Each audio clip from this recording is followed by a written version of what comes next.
The Pixel 9 Pro Fold is my favorite new foldable phone, and it's all about the way it looks and feels. It looks like a normal phone, it feels thin and not bulky, and it's incredibly fun, whether I keep it open or closed.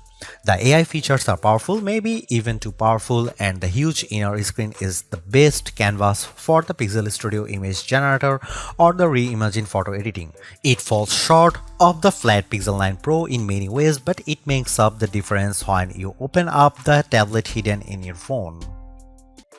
The Google Pixel 9 Pro Fold costs $1,799 and I wouldn't expect the price to drop precipitously the way the price of the original Pixel Fold did. That phone was a disappointment and Google was motivated to sell it cheaper. You can no longer buy the Pixel Fold, which is highly unusual these days.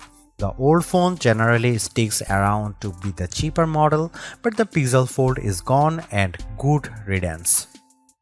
Google's new foldables feels so much more advanced than its last one that I can't imagine its price will come down quickly. The materials feel very premium. This is the thinnest foldable you can buy in the US at least, and thin doesn't come cheap. Neither does durability, and Google says this phone is much more durable than before. It looks and feels exponentially nicer than the last Pixel Fold. Still, is $1,799 too much? Like I said, if Apple made this phone, there would be no question that people would buy it. I have seen a lot of folks comparing the Google Pixel 9 to Apple's phones, saying it's the most fun and refined Android design to compete with the dynamic island iPhone. The Pixel 9 Pro Fold is one of the nicest looking foldable phones I have seen, with the best combination of hardware and software and no disappointments hidden in crevices.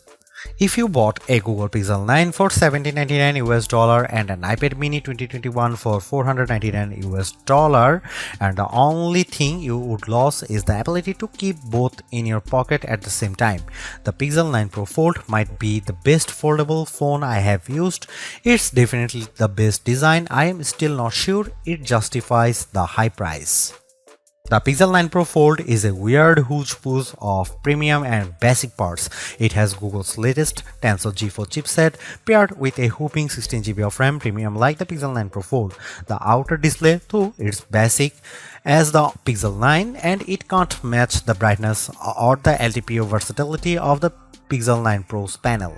The inner display is top-notch. It uses LTPO tech for a variable refresh rate of 1 to 120Hz and it can hit brightness levels up to 2700 nits, but it isn't the sharpest display around. The OnePlus Open gives you more pixels per inch and it has a large bezel by today's standards.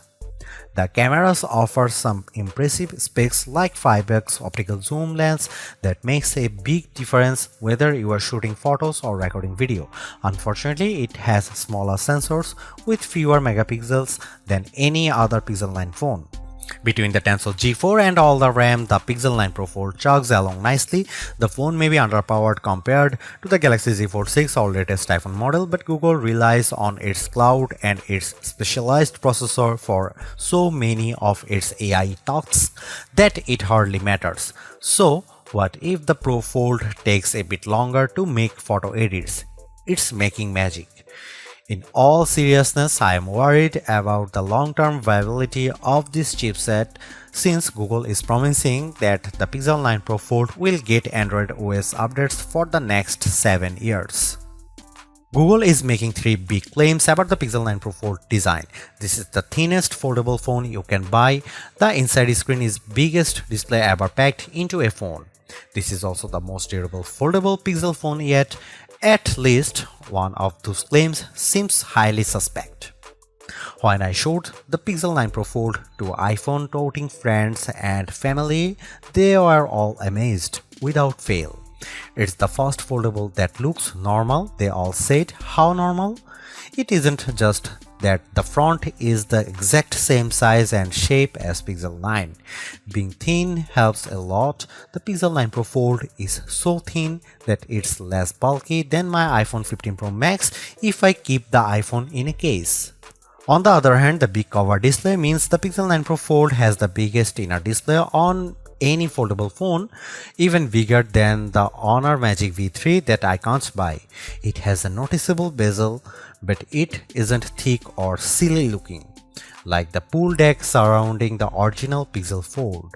The crease on the inner screen is still a crease, just as with every foldable phone I have seen. The crease gets less noticeable with every new foldables, but it's still there. What can you do? The Pro Fold does have the nicest hinge I have seen, with the fewest bits poking through the mechanism.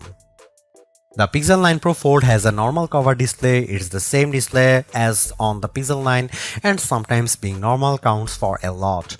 On foldable phones, it counts every time you don't feel like opening the phone. If the cover display is weird, the phone isn't as fun to use. The Pro Fold cover display is incredibly bright and colorful, and I could barely see the difference between these phones and my Pixel 9 Pro.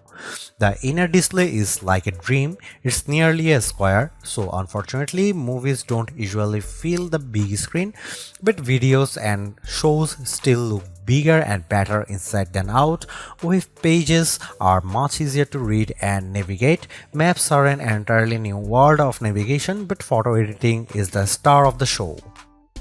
It's so much easier to edit photos on the big Pixel 9 Pro Fold inner display that I am surprised Google doesn't show every AI demonstration on its foldable. If you are questioning the fun and utility of AI tools before, seeing them on the big display makes things more clear. Whether I am chatting with Gemini, writing an email in Gmail, or adding a volcano to my photos of Central Park, the Pro Fold is the best Google phone to use by far. In bright outdoor light, the Google Pixel 9 Pro Fold excels. I used the phone extensively for photo work in bright sunlight along with all the other major foldable phones for comparison. The Pro Fold cover display was the easiest to see at full brightness, and it was the most intelligent when it came to activating the brighter screen modes. When it comes to foldable phone displays, more is better, and the Pixel 9 Pro Fold gives you more screen on the outside and inside, plus more brightness. It's the best foldable display I have used among the phones I can buy. The Google Pixel 9 Pro Fold can do everything the other Pixel 9 phones can do, and that means a lot of AI. The coolest and most advanced new features are probably the image making tools. You can now create images from scratch with Pixel Studio. There are limits on making images with humans, but anything else seems to be fair game. I love the suggestions Google offers in Pixel Studio. The results can be hit or miss, but they hit hard when they are on target. Following Google's lead, I made a fake CD, jewel case and all to replicate the on my college a cappella group produced in 90s. It was a total hit on my Facebook wall. I also made some violent images featuring Winnie the Pooh and Mickey Mouse. I have Winnie the Pooh doing drugs with Eeyore and Mickey Mouse in images that would be offensive to a number of religious groups. I won't publish them here because they are horrible and there should be no way to easily create them, but apparently Google isn't so concerned. We'll see if there are stronger guardrails eventually, but at press time this is still possible. Right now it's so easy to make these images, I don't even have to say Mickey Mouse, I can just say Mickey and get a near perfect result. There are also some very powerful image editing tools in Google Photos on the Pixel 9 Pro Fold, including the new Reimagine tool. The possibilities are really endless for this tool, but I have a simple concept to highlight below. I took a basic set of train tracks that I came across in Stamford, Connecticut. I used Google Photos to remove the tracks, and I gave myself a nice pond with a swan as well as an exclusive swimming pool. You can see the results below. Actually, that's not entirely true. See, the Google photo with the train tracks was also a fake. The original is the plain open field at Fort Stamford. As seen below, I added the train tracks with the Reimagine tool. They are so real that Google was able to follow the curve of the hill, and Google added the shade from the tree onto the tracks. There's even a random fenced off area I didn't ask Google to make. My point is that this software is very good at what it does. It does a much better job than I ever could have managed using Photoshop. The images it creates are not labeled AI creations in any way. There is no EXIF data, the information that usually identifies the camera and lens used to create a photo. The images are stored as simple JPEG files with a non-discrete file name. There is no easy way to know they are fake unless you know they are fake. Honestly, I am tired of litigating AI every time a new phone comes out. Instead, I'll point you to my friends at the Barge who used the reimagine tool to add corpse and potential insurance fraud to photos. You can decide for yourself if this is bad. One of the cool things about the Pixel 9 lineup is the most affordable model has the same cameras as the Pro model. The Pixel 9 has the same 50 megapixel main camera and 48 megapixel ultra wide as the Pixel 9 Pro and Pixel 9 Pro XL. Unfortunately, the Pixel 9 Pro Fold wasn't invited to the party. The Pixel 9 Pro Fold gets a much smaller camera sensor than the Pixel 9, while the Pixel 9 uses a sensor that's around 3 by 4 of an inch diagonally. The Pixel 9 Pro Fold uses a half-inch sensor. That's a massive step down. The Galaxy Z Fold 6 gets a sensor that's somewhere in between. This is important because sensor size is the most important factor in smartphone camera quality. Megapixels hardly matter at all. It's the physical dimensions of the sensor that makes all the differences. The Pixel 9 Pro Fold has a tiny mini sensor.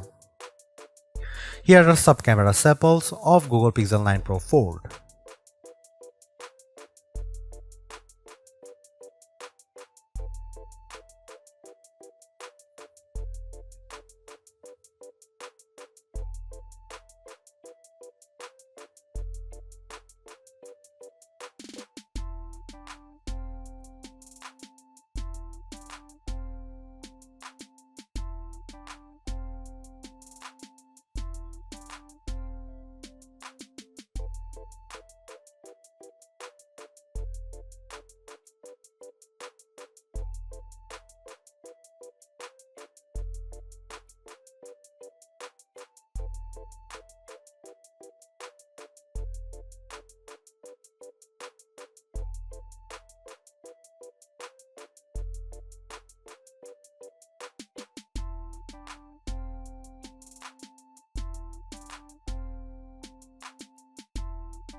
The Pixel 9 Pro Fold makes folding phones make sense to me. It's more like a normal phone than ever, but it's also not completely like using a normal phone. By opting for a phone that folds, you are still making trade-offs. Particularly in the camera hardware, the phone's long-term durability is also an unknown. Literally no one has owned a Pixel folding phone for more than a year at this point. Foldable ownership isn't for the faint of heart. But the Pixel 9 Pro Fold is the most rewarding folding phone I have ever used. Using the phone while it's closed feels way less cumbersome and much more normal than the previous Pixel Fold or a Galaxy Z Fold. That makes using the big inner screen feel that much more rewarding. I don't feel like I am putting up with a bulky phone the rest of the time to get the experience. This foldable comes with its trade-offs, the downgraded camera hardware, durability concerns, and oh yeah, the $1800 it costs.